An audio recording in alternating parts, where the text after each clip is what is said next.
Hello दोस्तों।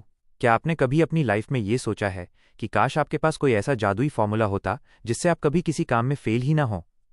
मतलब आप जो भी डिसीजन लें वो एकदम परफेक्ट हो, जो भी काम शुरू करें उसमें 100% सक्सेस मिले। हम सब अपनी लाइफ में कभी ना कभी ये ज़रूर सोचते हैं ना कि काश हमें पता होता कि किसी काम को शुरू करने का सही टाइम क्या है, हमें किन लोगों की बात सुननी चाहिए और हमारे लिए सबसे इम्पॉर्टेंट काम आखिर है क्या। अगर आपके दिमाग में भी कभी ये सवाल आए हैं तो आज की ये कहानी सिर्फ और सिर्फ आपके लिए है।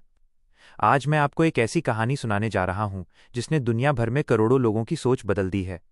ये कहानी है एक ऐसे राजा की जिसके पास दुनिया की सारी दौलत थी, अपार शक्ति थी, लेकिन फिर भी वो रात रात भर सो नहीं पाता था।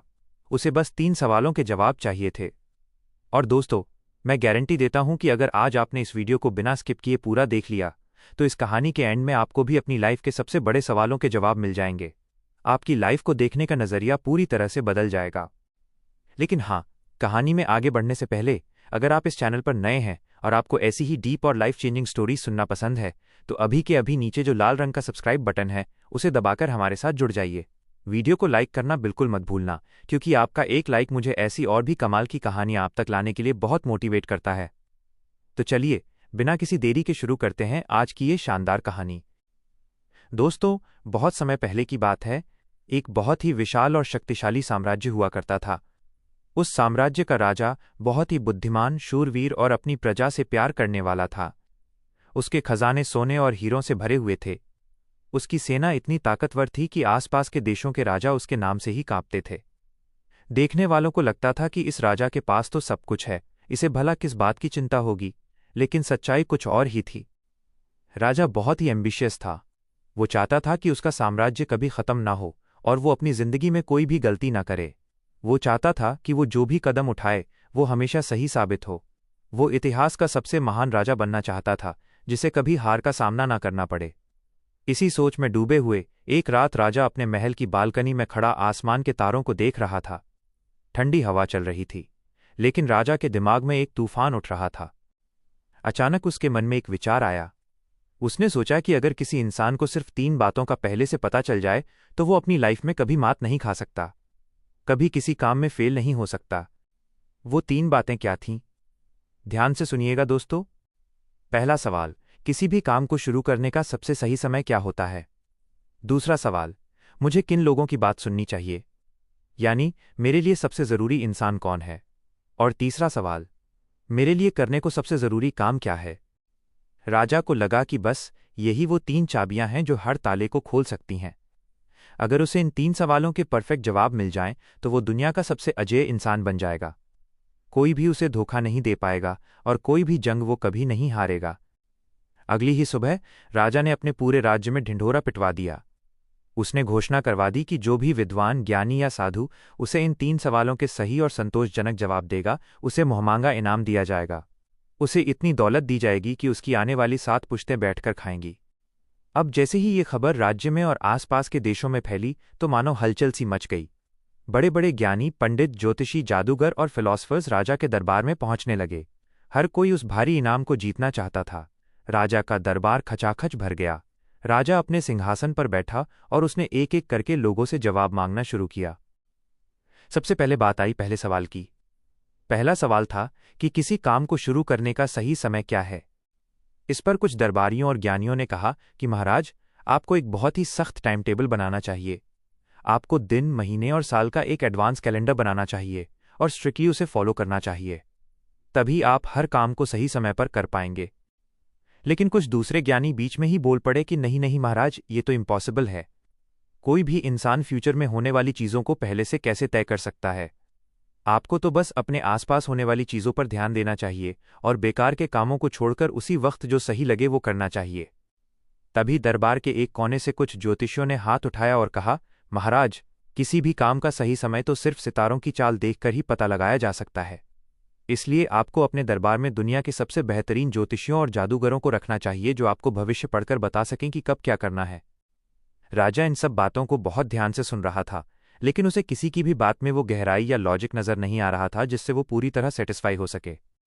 फिर राजा ने अपना दूसरा सवाल पूछा, मेरे लिए सबसे ज़रूरी इंसान कौन है? मुझे किसकी बात माननी चाहिए? इस सवाल पर भी लोगों ने अजीब अजीब और अलग अलग जवाब दिए।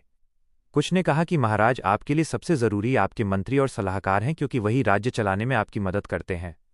कुछ पुजारियों ने कहा कि नहीं, सबसे जरूरी तो भगवान के भक्त और साधु संत हैं, क्योंकि वही आपको सही रास्ता दिखा सकते हैं। तभी सेनापति ने कहा कि महाराज, कैसी बातें कर रहे हैं आप लोग। एक राजा के लिए सबसे जरूरी उसकी सेना और उसके सैनिक होते हैं। अगर सेना नहीं होगी तो राज्य की रक्षा कौन करेगा? इसलिए सबसे जरूरी इंसान आपके सैनिक हैं। कुछ वैद्य और हकीम भी वहां मौजूद थे। उन्होंने कहा कि सबसे जरूरी तो डॉक्टर्स होते हैं, क्योंकि जब बीमारी आती है तो न मंत्री काम आते हैं न सैनिक, सिर्फ डॉक्टर ही जान बचाता है। राजा ने एक लंबी सांस ली। उसका दिमाग अब चकराने लगा था। उसने आखिरी उम्मीद के साथ अपना तीसरा सवाल पूछा, मेरे लिए करने को सबसे जरूरी काम क्या है? इस पर कुछ ज्ञानियों ने कहा कि महाराज, इस दुनिया में सबसे जरूरी चीज है ज्ञान और विज्ञान। इसलिए आपको अपना सारा समय साइंस और नई नई खोजों में लगाना चाहिए। कुछ धर्मगुरुओं ने कहा कि सबसे जरूरी काम है धर्म और पूजा पाठ करना, ताकि अगले जन्म में आपको मोक्ष मिल सके। वहीं कुछ योद्धाओं ने कहा कि एक राजा का सबसे जरूरी काम होता है युद्ध करना और अपने साम्राज्य को बढ़ाना। दोस्तों, राजा बहुत ही निराश हो गया। इतने सारे लोग आए, लेकिन किसी के भी जवाब आपस में मेल नहीं खा रहे थे। हर कोई अपने अपने प्रोफेशन और अपने अपने मतलब के हिसाब से जवाब दे रहा था। राजा को समझ आ गया था कि इन किताबी ज्ञानियों के पास उसके सवालों का कोई प्रैक्टिकल जवाब नहीं है। उसने किसी को भी इनाम नहीं दिया और दरबार को बर्खास्त कर दिया। लेकिन राजा की वो बेचैनी खत्म नहीं हुई थी। उसे तो किसी भी हाल में उन 3 सवालों के जवाब चाहिए ही थे। तभी राजा को याद आया कि उसके राज्य से बहुत दूर एक घने जंगल में एक बहुत ही पहुंचे हुए साधु बाबा रहते हैं। वो साधु अपनी बुद्धिमानी और अपने ज्ञान के लिए पूरे देश में मशहूर थे। लेकिन उनकी एक शर्त थी। वो साधु महल से और अमीरी से बहुत दूर रहते थे। वो सिर्फ आम और गरीब लोगों से ही मिलते थे। अगर कोई अमीर इंसान या राजा अपनी शानो शौकत के साथ उनके पास जाता तो वो उससे बात तक नहीं करते थे। राजा ने ठान लिया कि वो उन साधु के पास ही जाएगा। राजा ने अपने राजसी कपड़े उतारे और एक बहुत ही साधारण से किसान के कपड़े पहन लिए। उसने अपनी शाही सवारी और अपने अंगरक्षकों को जंगल के बाहर ही छोड़ दिया और कह दिया कि कोई भी मेरे पीछे नहीं आएगा। राजा अकेला ही उस घने जंगल में पैदल चल पड़ा। काफी लंबा सफर तय करने के बाद, पैरों में छाले पड़ जाने के बाद, आखिरकार राजा उस साधु की कुटिया के पास पहुंच गया। जब राजा वहां पहुंचा तो उसने देखा कि वो साधु अपनी कुटिया के सामने की जमीन खोद रहे थे। साधु बहुत ही बूढ़े और कमजोर लग रहे थे। वो कुदाल से जमीन पर वार करते, थोड़ी सी मिट्टी निकालते और फिर हाँफने लगते थे। उनकी सांसें बहुत तेज चल रही थीं और उनके माथे से पसीना टपक रहा था। राजा उनके पास गया और हाथ जोड़कर बोला, हे ज्ञानी महात्मा, मैं आपके पास बहुत दूर से आया हूं। मेरे मन में 3 सवाल हैं जिन्होंने मेरी रातों की नींद उड़ा दी है। मैं आपसे उन 3 सवालों के जवाब मांगने आया हूं। राजा ने फिर से वही 3 सवाल दोहराए। किसी काम को शुरू करने का सही समय क्या है? सबसे जरूरी इंसान कौन है? और सबसे जरूरी काम क्या है? साधु ने राजा की बात बहुत ध्यान से सुनी, लेकिन उनके मुंह से एक भी शब्द नहीं निकला। वो बस राजा को देखते रहे और फिर चुपचाप अपनी जमीन खोदने लगे। राजा वहां खड़ा उन्हें देखता रहा। जब राजा ने देखा कि साधु बहुत थक गए हैं और उनसे कुदाल भी ठीक से नहीं उठाई जा रही है, तो राजा को उन पर बहुत दया आई। राजा ने आगे बढ़कर कहा, महात्मा जी, आप बहुत थक गए हैं। लाइए, ये कुदाल मुझे दे दीजिए। मैं आपकी जगह थोड़ा काम कर देता हूं। साधु ने बिना कुछ कहे राजा को कुदाल दे दी और खुद जमीन पर एक तरफ बैठ गए। राजा ने जमीन खोदना शुरू कर दिया। राजा को आदत तो थी नहीं इतनी मेहनत करने की, लेकिन फिर भी वो लगन से काम करता रहा। 1 घंटा बीता, 2 घंटे बीते। सूरज धीरे धीरे पेड़ों के पीछे छिपने लगा था। शाम होने वाली थी। राजा ने कुदाल जमीन पर रख दी और साधु की तरफ मुड़कर बोला, महात्मा जी, मैं आपके पास अपने सवालों के जवाब लेने आया था। अगर आप मेरे सवालों के जवाब नहीं दे सकते तो कृपया मुझे बता दीजिए, मैं वापस अपने घर लौट जाऊंगा। साधु कुछ बोलने ही वाले थे कि अचानक जंगल की झाड़ियों में से किसी के भागने की आवाज आई। साधु ने उंगली से इशारा करते हुए कहा, देखो, कोई दौड़ता हुआ इधर आ रहा है। राजा ने मुड़कर देखा। एक आदमी झाड़ियों में से लड़खड़ाता हुआ बाहर निकला। उसने अपने दोनों हाथों से अपने पेट को कसकर दबा रखा था और उसकी उंगलियों के बीच से बहुत तेजी से खून बह रहा था। वो आदमी जैसे ही राजा के पास पहुंचा, वो चक्कर खाकर जमीन पर बेहोश होकर गिर पड़ा। दोस्तों, वो नज़ारा बहुत ही डरावना था। उस आदमी के पेट में एक बहुत ही गहरा घाव था और खून रुकने का नाम नहीं ले रहा था। राजा एक पल के लिए घबरा गया, लेकिन वो एक शूरवीर राजा था। उसने तुरंत उस आदमी के कपड़े हटाए। घाव बहुत बड़ा था। राजा ने बिना कुछ सोचे समझे अपने खुद के साफ कपड़े फाड़े और उस आदमी के घाव को धोने लगा। उसने अपने रुमाल और साधु के तौलिए से उस घाव को कसकर बांधा, लेकिन खून इतना ज्यादा था कि कपड़ा बार बार भीग जाता था। राजा हार नहीं मान रहा था। वो बार बार उस पट्टी को खोलता, घाव को धोता और फिर से नई पट्टी बांधता। राजा ने लगातार कई घंटों तक उस अजनबी की सेवा की। आखिरकार जब खून बहना रुक गया, तब जाकर राजा ने राहत की सांस ली। उस आदमी को थोड़ा होश आया और उसने धीमी सी आवाज में पानी मांगा। राजा तुरंत दौड़ कर गया और एक बर्तन में ताजा और साफ पानी लेकर आया और उस आदमी को अपने हाथों से पिलाया। अब तक पूरी तरह से रात हो चुकी थी और जंगल में बहुत ठंडक आ गई थी। राजा और साधु ने मिलकर उस घायल आदमी को उठाया और कुटिया के अंदर ले जाकर बिस्तर पर लिटा दिया। वो आदमी इतना थका हुआ और दर्द में था कि उसे तुरंत नींद आ गई।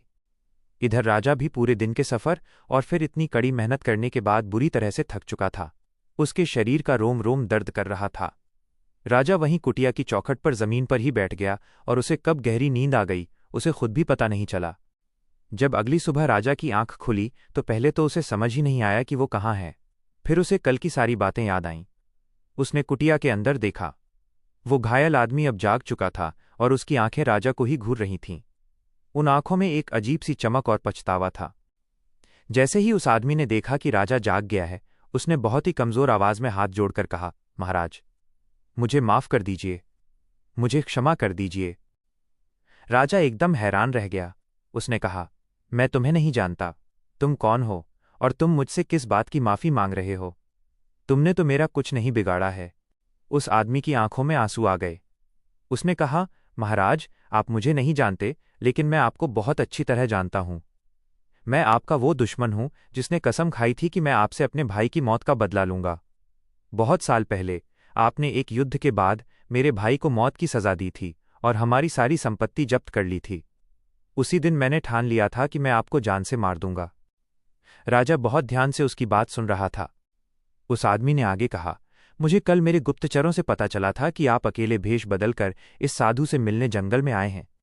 मैंने प्लान बनाया था कि जब आप वापस लौट रहे होंगे तो मैं रास्ते में घात लगाकर आपकी हत्या कर दूंगा।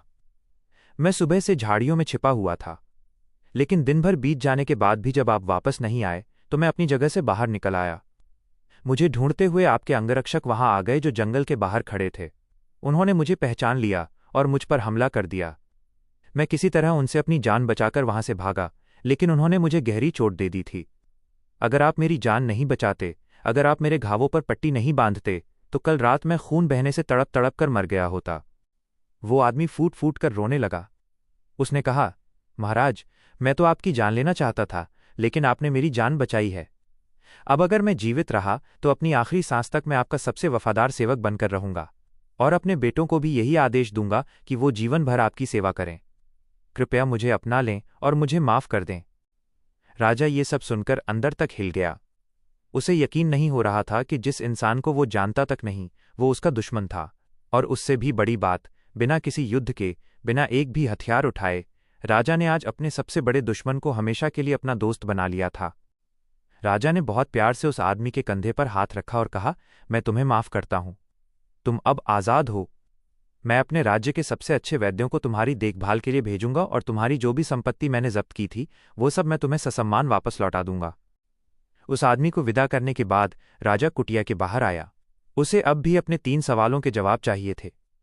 वो साधु के पास गया। साधु उस वक्त अपने घुटनों के बल बैठकर उन क्यारियों में बीज बो रहे थे जिन्हें कल उन्होंने और राजा ने मिलकर खोदा था। राजा ने आखिरी बार साधु के सामने हाथ जोड़े और कहा, महात्मा जी, मैं जा रहा हूं, लेकिन मैं आपसे आखिरी बार विनती करता हूं, क्या आप मुझे मेरे 3 सवालों के जवाब देंगे या मैं खाली हाथ ही लौट जाऊं? साधु मुस्कुराए। उन्होंने अपना काम रोका, सीधे खड़े हुए और राजा की आंखों में आंखें डालकर बोले, राजन, तुम्हें तो तुम्हारे सवालों के जवाब पहले ही मिल चुके हैं। राजा कंफ्यूज हो गया। उसने पूछा, कैसे? मुझे तो कुछ समझ नहीं आया। आपने तो मुझसे कुछ कहा ही नहीं। साधु ने एक गहरी सांस ली और समझाना शुरू किया। उन्होंने कहा, याद करो कल क्या हुआ था। कल जब तुम मेरे पास आए थे तो तुमने देखा कि मैं बहुत थका हुआ हूं।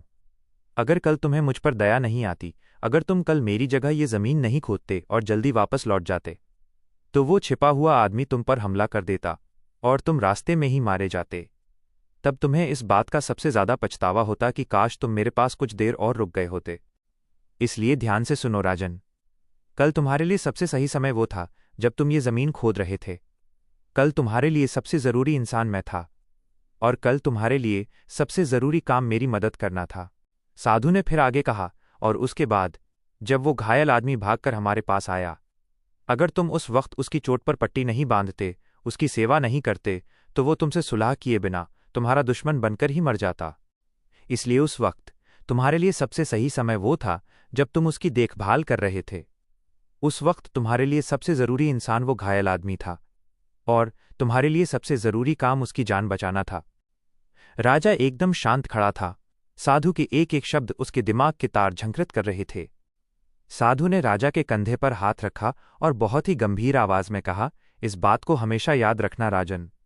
हमारी जिंदगी में सिर्फ एक ही समय सबसे ज्यादा इंपॉर्टेंट होता है, और वो समय है अभी, यानी प्रेजेंट मोमेंट।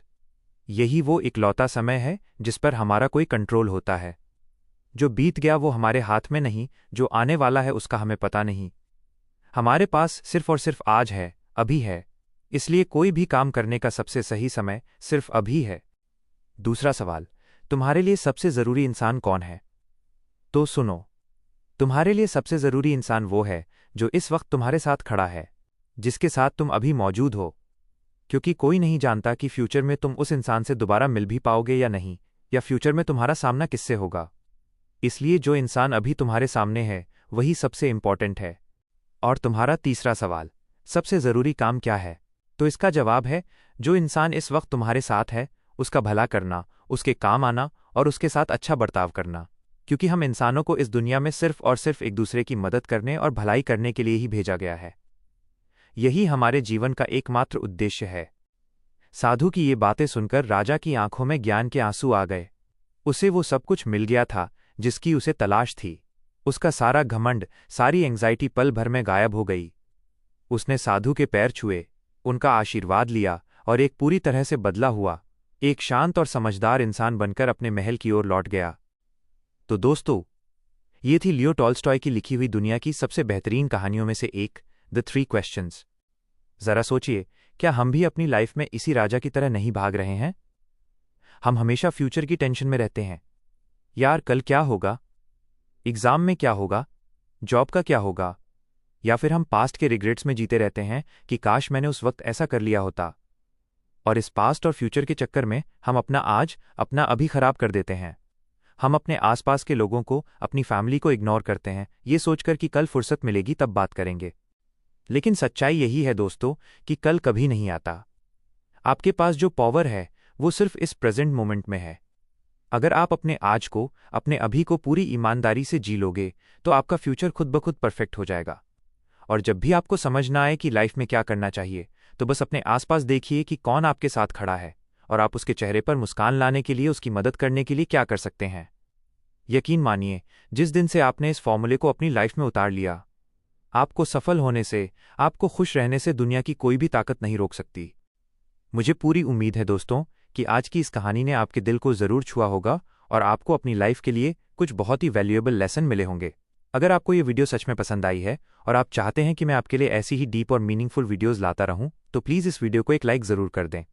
आपका लाइक यूट्यूब के एल्गोरिथम को बताता है कि ये वीडियो अच्छी है और इसे और लोगों तक पहुंचाना चाहिए। और हाँ, अगर आपने अभी तक चैनल को सब्सक्राइब नहीं किया है तो यार सोच क्या रहे हो।